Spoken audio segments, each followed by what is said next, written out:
My funniest experience in the Rosevale, I can't even remember what film it was, but it would be either a musical or Shirley Temple, which would be a musical, of course.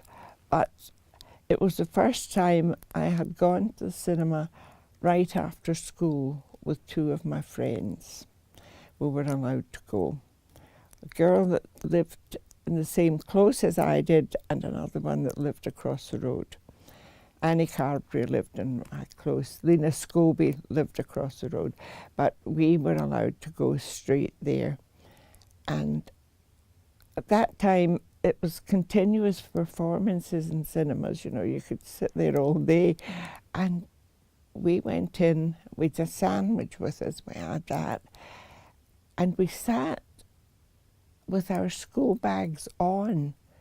Never dawned on us to take them off. We sat all hunched up watching whatever film it was.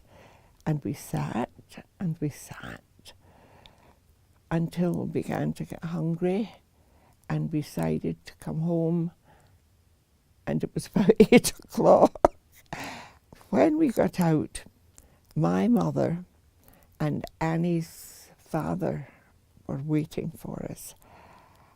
And I was more upset about Mr. Carberry being there because he was an inspector on the trams or the buses. I think it would be the trams. And I always held him in great awe. Hardly ever spoke to the man, but I really was upset what he might say, or I don't know what I thought he was going to do, whether he was getting me banned from the trams or something.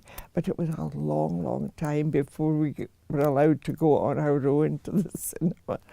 That was, my mother wasn't pleased. My father thought it was funny.